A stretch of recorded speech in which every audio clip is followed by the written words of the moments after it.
Solomon के पुस्तक 27वीं अध्याय को ध्यान करें। इस अध्याय में केवल 21 वचन लिखा है। इस 21वीं वचनों में पहले 7 वचनों को देखेंगे तो होम बलि की वेदी को कैसे बनाना है, उसको कैसे तैयारी करना है, लिखा गया है। 9वीं वचन से लेकर 19वीं वचन तक आउटर कोर्ट, निवास स्थान का आंगन, मिलाप वाली तंबू के चारों तरफ रहने का जो ज़मीन के पास कंपाउंड कैसे बनाना है उसके बारे में लिखा गया है। 20 से लेकर 21 वचन तक जैतून का तेल, इसका मतलब दीपक का देख रेख कैसे करना है, जैतून का तेल के बारे में यहाँ लिखा गया है।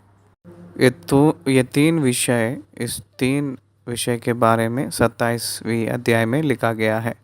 27वीं अध्याय में लिखा गया है जो होम बलि का वेदी बनाने का जो निर्माण का कार्य कैसे उसको निर्माण करना है, बनाना है।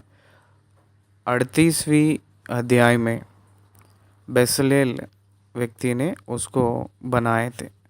पहला प्लान, दूसरा एग्जीक्यूशन। हिंदी में उनको बसलेल कहते हैं। 5 अध्यायों में उसके बारे में विवरण स्पष्टीकरण किया गया है और बाकी 5 अध्यायों में उसका निर्माण का कार्यक्रम किया गया है। सब एक ही जैसा लगता है क्योंकि प्लान के हिसाब से ही एग्जीक्यूट किए हैं। यहोवा परमेश्वर ने मूसा को सीनाई पर्वत के ऊपर ये नमूना दिखाए थे। मिलाप वाली तंबू का नमूना, यीशु मसीह प्रभु का नमूना। एक बात में कहना है तो यीशु मसीह का नमूना। यीशु मसीह कौन है और वो क्या करते हैं, वो कैसे रहते हैं, वो क्यों आए हैं, उसको कैसे पूरा किए हैं, प्रजा को, लोगों को परमेश्वर के साथ कैसे संबंध बनाए हैं, ये सब समझने के लिए मिलाप वाली तंबू, नियुक्त किए गए इस्राएली लोगों को मूसा के जरिया परमेश्वर ने प्रदान किए हैं। मिलाप वाली तंबू में रहने वाले, आंगन में रहने वाली वस्तुओं को देखेंगे तो प्रधान रूप में, प्रामुख्य रूप में 2 है। पहला धूप वेदी है, क्षमा कीजिए, होम बलि की वेदी। दूसरी हौंदी और उसके नीचे रहने वाला तख्त। आंगन के अंदर कदम डालते ही तंबू के अंदर जाने से पहले, मतलब आंगन के जो जगह से और तंबू के जगह के बीच में ये दोनों वस्तु रहती थी, रखा जाता था। आंगन की द्वार से प्रवेश करते ही रहने वाले होम बलि का वेदी, उसके बाद रहने वाली पीतल की हौंदी, ये दोनों वस्तुओं को पीतल को इस्तेमाल करते हुए इसको बनाना है। होम बलि के वेदी को बाबुल की लकड़ी से बनाकर पीतल से मढ़वाना है। पीतल न्याय को दर्शाती है। आंगन में जो याजक प्रवेश करते हैं, पापियों को आने वाली न्याय को, पाप का मजदूरी मृत्यु है कहकर जो न्याय को पेश करते हैं, जो हर एक पापी मनुष्य ने होम बलि के लिए पापों की क्षमा की प्रायश्चित की बलि के लिए एक जानवर को लाते हैं। उस जानवर के ऊपर पापी ने हाथ रखता है, उसके ज़रिया उसके सारे पाप उस जानवर में ट्रांसफ़र होती है, प्रवेश करती है। उसका सारा पाप उसके हाथ के ज़रिया उस जानवर के अंदर, जो निर्दोष जानवर के अंदर प्रवेश होती है। तो इसलिए उसके ज़रिया, इस कार्यक्रम के ज़रिया जो निर्दोष जानवर के अंदर जो दोषी ठहराया गया पापी का पापों को प्रायश्चित के लिए वो खड़ी रहती है जानवर। वास्तविक तौर से देखा जाएगा तो मुआवजा मनुष्य के पाप से ही मनुष्य के लहू से ही मुआवजा हो सकती है। सारे मानव जाति पाप करने के वजह से मनुष्य की लहू ने मानव जाति के पाप परिहार के लिए निकम्मा हो गया है, नालायक हो गया है। इसलिए परमेश्वर ने अपने खुद की पुत्र को, इकलौता पुत्र को निष्पाप का शरीर देकर बेच दिया है और उनकी लहू में सारी मानव जाति का पाप का प्रायश्चित नियुक्त किया है। इसलिए पुराना नियम के ग्रंथ में पापी मनुष्य को वैकल्पिक रूप में पेश करने वाली निर्दोष का जानवर की लहू पाप को ढाँप के रखती है लेकिन हटा नहीं पाती है। It covers the sin, it cannot remove the sin. Yeshu Masih का लहू ही सारे मानव जाति के पाप को मिटा सकती है, लेकिन और कोई जानवर का लहू मनुष्य को छुटकारा नहीं मिलेगा। परमेश्वर की क्रोध उस मनुष्य के ऊपर ना आने के लिए रोकने वाली, उस पाप को ढाँप के रखने के लिए परमेश्वर की क्रोध उसके ऊपर ना आने के लिए ढाँकने वाला चीज़ सिर्फ होती है कि जानवर की लहू। इसलिए समझना चाहिए हम लोग, न्याय हर एक व्यक्ति को निश्चय है। वो न्याय प्रभु यीशु मसीह के ऊपर गिरा है, वो दंड। इसलिए यीशु मसीह ने सारे मानव जाति के न्याय का दंड पाकर अपना लहू को क्रूस पर बहाकर अपना प्राण को त्याग किए हैं। इसलिए कोई भी मनुष्य ने अपने पाप के वजह से नरक में जाने का ज़रूरत नहीं है। कोई भी मनुष्य अपने पापों के वजह से प्रतिफल पाने का ज़रूरत नहीं है, क्योंकि यीशु मसीह ने क्रूस पर अपनी सारी सज़ा, अपनी सारा दंड वो क्रूस पे पा लिए हैं। इस समय यीशु मसीह को जो अंगीकार करते हैं, उन लोगों को पाप की क्षमा को यीशु मसीह ने मुफ्त में दिए हैं। इसको समझना चाहिए। परमेश्वर यीशु के वजह से, यीशु में जितने भी लोग हैं उन सभी को यीशु के लहू के वजह से क्षमा करते हैं खुदा ने। परमेश्वर का न्याय मनुष्य के ऊपर ना आने के लिए यीशु मसीह ने मध्यस्थ में है। इसलिए यीशु मसीह ने मानव जाति को सज़ा ना मिलने के लिए उनके ऊपर जो गिरा हुआ सज़ा को एविडेंस के रूप में, सबूत के रूप में बताते हैं। It is a paid one, don't need to pay again. मानव जाति के पाप का परिहार का मूल्य, कर्जा निपट लिया गया है यीशु मसीह के लहू के वजह से। इसलिए कोई भी मनुष्य ने अपने पापों के लिए फिर से परिहार देने के लिए ज़रूरत नहीं है। दैट इज़ गुड न्यूज़, वही सुसमाचार है। यीशु मसीह को अंगीकार करने वाले मुफ्त में पाप का क्षमा पाते हैं। मुफ्त में वो लोग नित्य राज्य में संतान बनते हैं। मुफ्त में पवित्र आत्मा को और मुफ्त में नया हृदय को, पवित्र आत्मा का वरदान को और नया स्वभाव का वरदान को पाते हैं।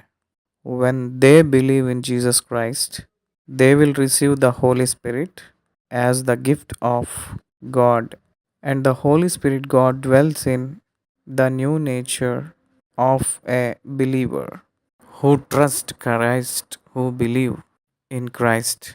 यीशु मसीह के ऊपर विश्वास करने वालों का हृदय में नया स्वभाव को परमेश्वर नियुक्त करता है।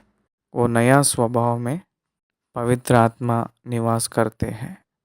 That is the purpose of Jesus Christ. Yeshu Masih का परमार्थ मतलब यही है। इसलिए इस आंगन के अंदर रहने वाले हर एक वस्तु ने न्याय को दर्शाती है। उस न्याय के लिए होने वाली बलि याजक ने अर्पण करते हैं। इसके लिए बलि का वेदी चाहिए।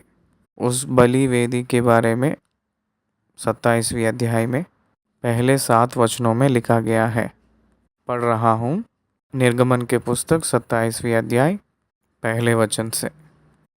फिर वेदी को बाबुल की लकड़ी की 5 हाथ लंबी और 5 हाथ चौड़ी बनवाना। वेदी चौकोर हो, स्क्वायर, वर्ग, लंबाई चौड़ाई एक ही समान, 5 हाथ लंबाई। 5 हाथ का मतलब यह है कि 7.5 फुट कह सकते हैं, 7.5 फीट। इसलिए 7.5 फुट लंबाई, 7.5 फुट चौड़ाई, 3 हाथ ऊंचाई। 3 हाथ ऊंचाई इसका मतलब 4 हाफ मतलब 4.5 फुट ऊंचाई रहती है ये होम बलि का वेदी। इस होम बलि वेदी को चारों तरफ 4 कोने पे हॉर्न्स सींग रहते हैं। इसको बाबुल की लकड़ी से बनवाना है। ये 4 कोने में 4 सींग बनवाना है। दूसरी वचन, और उसके चारों कोनों पर 4 सींग बनवाना, वे उस समेत एक ही टुकड़े के हो और उसे पीतल से मढ़वाना। इसलिए ये सारे होम बलि का वेदी पीतल से, it must covered with bronze, पीतल से कवर करना है। होम बलि में बाबुल की लकड़ी मनुष्य को दर्शा रही है। मनुष्य ने दहन ना होने के लिए ये जो पीतल सुरक्षा करती है, ना जलने के लिए बाबुल की लकड़ी। इसलिए न्याय के दिन में मनुष्य नाश ना होने के लिए यीशु मसीह ने हम लोगों को बचाता है कहकर ये एक चिन्ह के रूप में दर्शा रही है होम बलि के वेदी। ये होम बलि का वेदी यीशु मसीह को ही दर्शा रही है। सारी मानव जाति के लिए प्राण त्याग किया हुआ यीशु मसीह को दर्शा रही है। तीसरी वचन, और उसकी राख उठाने के पात्र और पावाड़ियाँ और कटोरे और कांटे और अंगीठियाँ बनवाना, उसका कुल सामान पीतल का बनवाना। ग्रहण करिए, पीतल को इस्तेमाल कर रहे हैं। पीतल न्याय को दर्शा रही है। चौथी वचन, उसके लिए पीतल की झाली की एक जंजीरी बनवाना और उसके चारों सिरों में पीतल के 4 कड़े लगवाना और उस जंजीरी को वेदी के चारों ओर की कंगनी के नीचे ऐसे लगवाना कि वह वेदी की ऊंचाई के मध्य तक पहुँचे। और वेदी के लिए बाबुल की लकड़ी के डंडे बनवाना और उन्हें पीतल से मढ़वाना और डंडे खड़ों में डाले जाए कि जब जब वेदी उठाई जाए तब वे उसके दोनों किनारों पर रहे। वेदी के तख्तों से कोलखली बनवाना, जैसी वह इस पर्वत पर तुझे दिखाई गई है वैसे ही बनाई जाए। वेदी को उठाने के लिए 2 डंडे बनवाना है। वो हमेशा उसके बगल में ही रहती है, डंडे इस तरफ उस तरफ। 8वें वचन में कह रहे हैं, जैसे वह इस पर्वत पर तुझे दिखाई गई है वैसे ही बनाई जाए। ये बहुत महत्वपूर्ण आज्ञा है। Don't deviate from the original plan shown on the top of the hill Sinai, Mount Sinai. Sinai पर्वत के ऊपर जो आपको दिखाया गया है उसी के अनुसार ये होम बलि की वेदी बनाना है। इसलिए हम 8 वचन पढ़े हैं। होम बलि की वेदी के नमूना वो प्लान पूरा परमेश्वर ने यहाँ बता दिए हैं। उसके बाद 9वीं वचन से 19वीं वचन तक हम देखेंगे तो आउटर कोर्ट, ये जो मिलाप वाली तंबू है ना, 45 फुट का, 15वीं फुट लंबाई, 15वीं फुट चौड़ाई। इस तंबू के चारों तरफ आंगन बनाना है। ये आंगन भी कैसे बनाना है? पर्दों से, सूक्ष्म सनी की पर्दे से बनाना है। इसके लिए 60 पर्दे इस्तेमाल करते हैं। 5-5 फुट लंबाई, 5-5 फुट चौड़ाई, 5-5 फुट ऊंचाई, इस प्रकार के पर्दे 60 पर्दों को इस्तेमाल करते हैं। ये 60 पर्दे भी पीतल की खंभों को खड़ा करके उसके हुक्स को बांध के रखते हैं। तो इसलिए हम लोग इसको ध्यान देंगे तो एक दिशा मतलब दक्षिण और उत्तर, उत्तर और दक्षिण दोनों तरफ 100 फुट या 100 हाथ। 100 हाथ का मतलब है कि 150 फुट की अर्ध आती है। पूरब और दक्षिण, सॉरी पूरब और पश्चिम 50 हाथ, इसका मतलब 75 फुट चौड़ाई, 100 हाथ लंबाई और 50 हाथ चौड़ाई, इसका मतलब 150 फुट लंबाई, 75 फुट चौड़ाई। ये मिलाप वाली तंबू का लेंथ।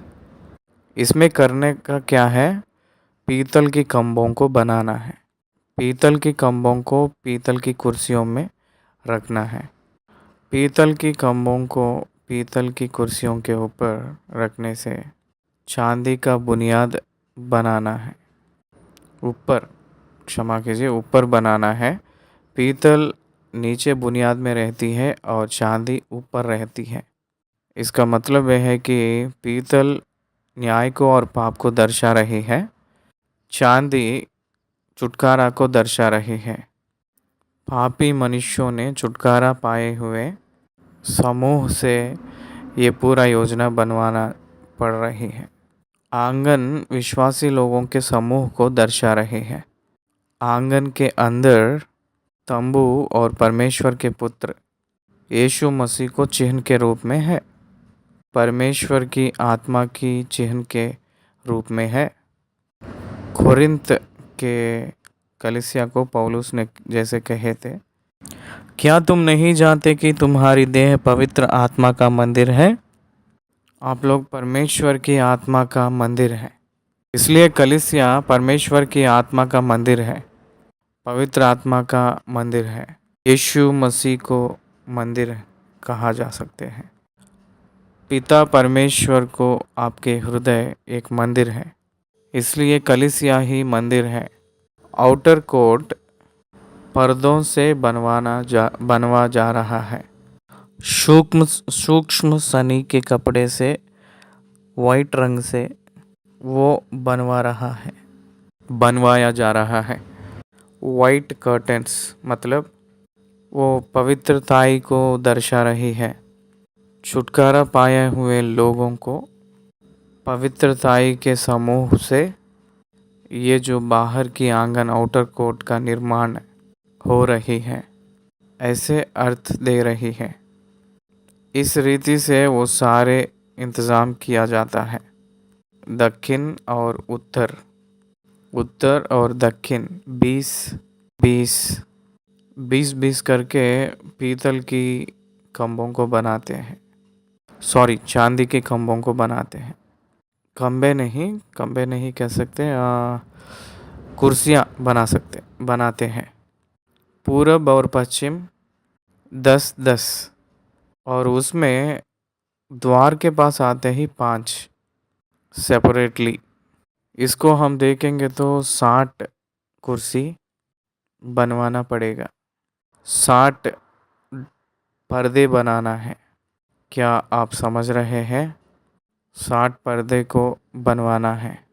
कैसे हम लोग पढ़ने जा रहे हैं, जो स्पष्टीकरण मैं बताया था आपको किया हूँ, आपको समझ में आएगा, पढ़ लेंगे।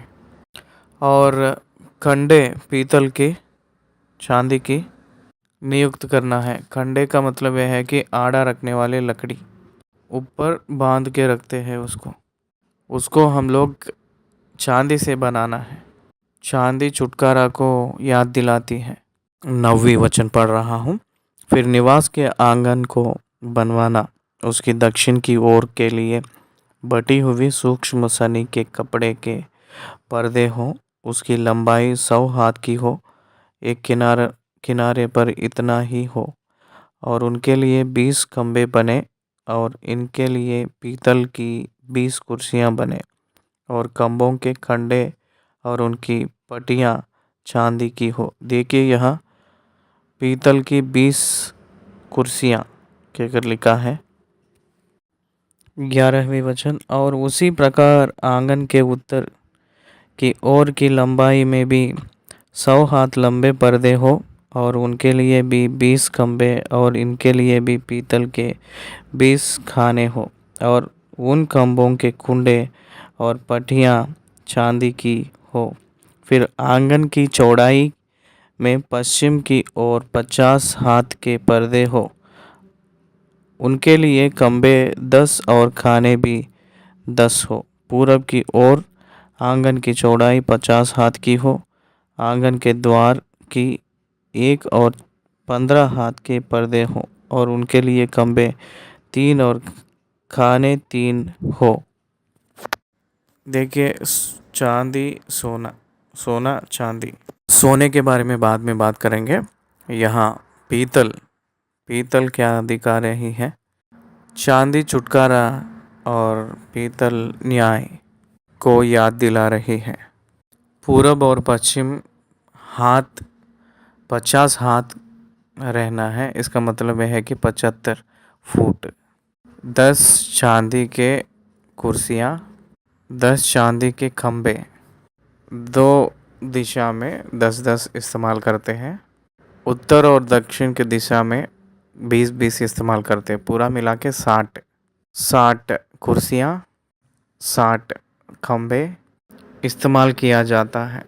16वें वचन, आंगन के द्वार के लिए एक पर्दा बनवाना जो नीले, बैंगनी और लाल रंग के कपड़े और बटी हुई सूक्ष्म सनी के कपड़े का कामदार बना हुआ 20 हाथ का हो, उसके लिए खंबे 4 और काने भी 4 हो। 20 हाथ का मतलब यह है कि 30 फीट। 20 हाथ का मतलब 30 फीट। आप लोग पूरब की ओर रहने वाले बाग को 15वीं हाथ, 15वीं हाथ का मतलब यह है कि 22.5 का फुट बाएं की तरफ, 22.5 दहिना की तरफ, आसान से रहेगा तो साधारण रूप में रहेगा।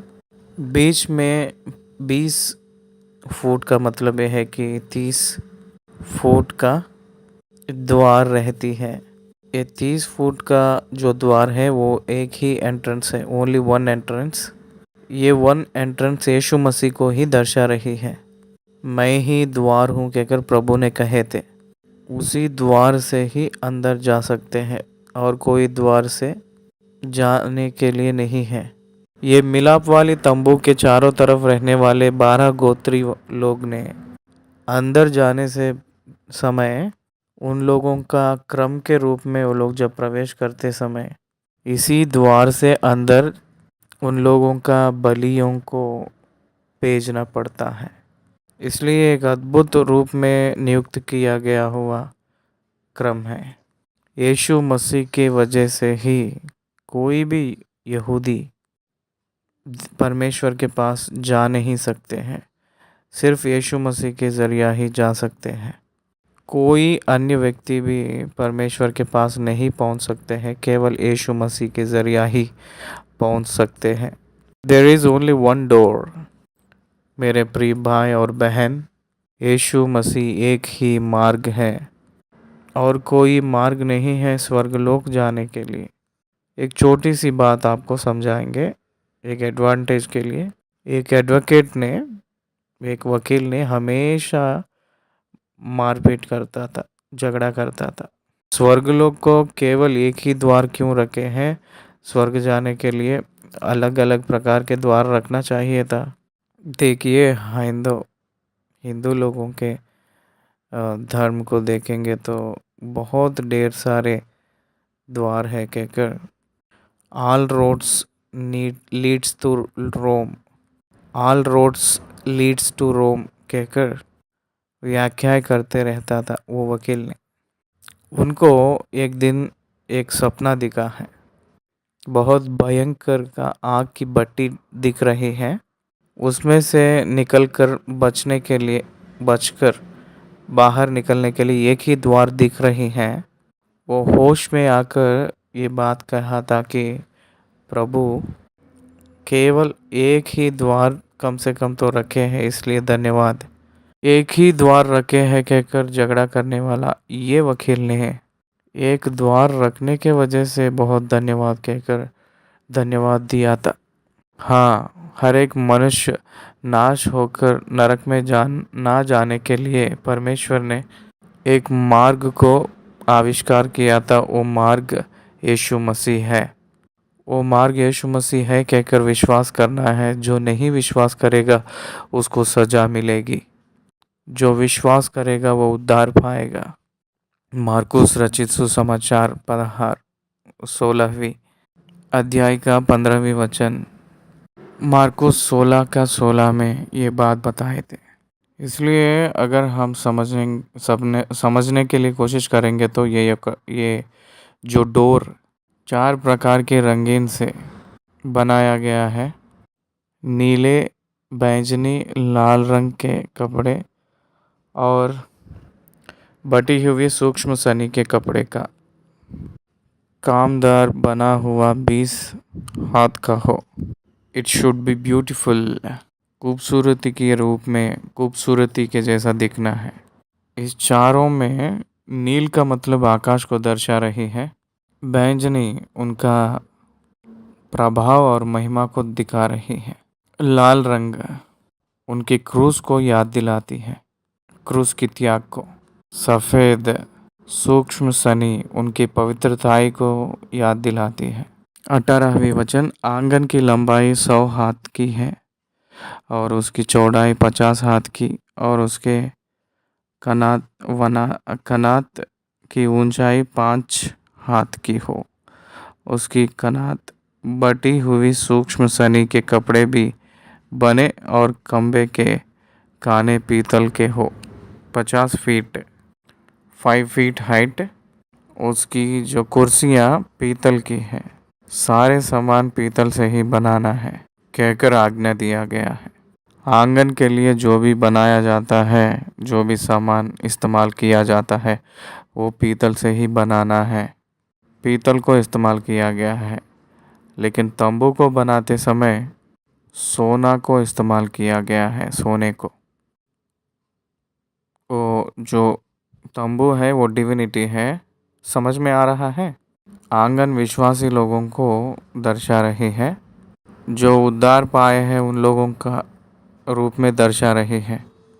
पापियों ने पाप की क्षमा पाकर, छुटकारा पाकर पवित्र लोगों के साथ समूह बनाने का एक चिन्ह है। चांदी और पीतल को इस्तेमाल किया गया है। पीतल न्याय को और चांदी छुटकारा को चिन्ह है। इसका मतलब न्याय में से छुटकारा। जो लोग छुटकारा पाए हुए समूह के बीच में से रहने वाला जो तंबू यीशु मसीह पवित्रताई अपना पवित्र परमेश्वर का चिन्ह है। इसलिए उसमें सोना को इस्तेमाल किए हैं, इसमें पीतल को इस्तेमाल किए हैं। आंगन के पर्दे उसको कड़ा करने के लिए आंगन में रहने वाले 2 वस्तुओं को पीतल ही बनवाए हैं। It indicates the punishment of God. शिक्षा को याद दिलाती है। वो उस सजा से छुटकारा पाने के लिए केवल एक ही मार्ग है। पवित्र की लहू, निर्दोष की लहू देना पड़ेगा। इसलिए परमेश्वर यीशु मसीह को शरीर दिए गए हैं। परमेश्वर ना लहू से मनुष्य को छुटकारा नहीं दे सकते हैं। इसलिए परमेश्वर शारीरिक रूप में आना पड़ा है। रोमियों के पत्री 8वीं अध्याय 3 में बताए थे, क्योंकि जो काम व्यवस्था शरीर के कारण दुर्बल होकर ना कर सकी उसको परमेश्वर ने किया, अर्थात अपने ही पुत्र को पाप मैं शरीर के समानता में और पाप बलि होने के लिए भेजकर शरीर में पाप पर दंड की आज्ञा दी। उनका आकार ही पाप है, लेकिन पाप का कार्य नहीं है। अपने जैसा पाप नहीं करते हैं, अपने जैसा शरीर तो है। इब्रानियों के पत्री 2 अध्याय का 14वीं वचन। इसलिए जबकि लड़के मांस और लहू के भागी हैं, तो वह आप भी उनके समान उनका सहभागी हो गया, ताकि मृत्यु के द्वारा उसे, जिसे मृत्यु पर शक्ति मिली थी, अर्थात शैतान को निकम्मा कर दे। इसलिए इसलिए अपना प्राण लहू ही होता है। अपना प्राण लहू में है। यीशु मसीह का प्राण यीशु लहू में है। यीशु मसीह अपने लिए लहू बहाया है, इसका मतलब प्राण रख दिया है। अपने प्राण के बदले उनकी प्राण रखा गया है। Substitute, right, substitute. Spirit cannot all offering. आत्मा पाप की प्रायश्चित के लिए प्रतिफल नहीं कर पाएगी, इसलिए वो शरीर को पहनने के लिए पहनना पड़ा है। ही अबाइड टू हिज वर्ड। उनके हर एक बात को वो आधीन हुए थे। वो उनकी बात को मानने वाला खुदा है। वो नर के रूप में बदल कर आना पड़ा। To save the people. Why should he save the people? क्यों वो परमेश्वर मनुष्यों को बचाना है? Because of his character, because of his purpose to save the people. इसलिए अपने पुत्र को भेजा है। वो उनके लिए he has to save the people, so that he sent his son. वो उनके लिए लोगों को बचाना है, क्योंकि it is his responsibility to save his people, so that he has to send his son as a king of the people. प्रजा के राजा के रूप में वो अपने प्रजा को बचाने के लिए वो ये काम किए थे। God is royal to save the people. परमेश्वर नर के रूप में आकर क्रूस के ऊपर मौत पाने का उतना नम्र बन गया है। फिलिपियों के पत्री 2 अध्याय इस विषय को गवाही देती है। 19वीं वचन बहुत प्रामुख्य चीज़ है। निवास स्थान के भांति भांति के बर्तन और सब सामान और उसके सब कूट और आंगन के भी सब खूंटे पीतल ही के हो। It is a commandment, an order of God. परमेश्वर बताए गए हुआ विधि ये है, क्रम ये है। हम लोग 9वीं वचन से 19वीं वचन तक आंगन की बारे में पढ़ लिए हैं और ध्यान किए हैं। बाकी 2 वचन को देखेंगे तो, फिर तू इस्राएलियों को आज्ञा देना कि मेरे पास दिवट के लिए कूट के निकाला हुआ जैतून का निर्मल तेल ले आना, जिससे दीपक नित्य जलता रहे। जैतून का तेल लाने के लिए कह रहे हैं। ये कुछ भी करप्ट नहीं होना है, इसमें कुछ भी मिलावट नहीं करना है। जैतून का तेल इस्राएलियों को आज्ञा देने के लिए कहे थे। 21वीं वचन। मिलाप वाले तंबू में उस बीच वाले पर्दे से बाहर जो साक्षी पत्र के आगे होंगे, हारून और उसके पुत्र दिवट सांझ से बोर तक यहोवा के सामने सजा कर रखे। यह विधि इस्राएलियों के पीढ़ियों के लिए सदैव सदैव बनी रहेगी। 24 घंटे दीप वृक्ष के ऊपर, यानी सोने के दिवट के ऊपर, ये जो ज्योति हमेशा जलते रहना है। याद रखिएगा, होम बलि नित्य जलते रहना चाहिए। तंबू के अंदर रहने वाले जो सोने के दिवट के ऊपर रहने का 7 दीप जलते ही रहना चाहिए।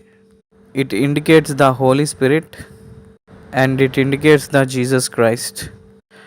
होम बलि के ऊपर नित्य आग जलते रहना चाहिए।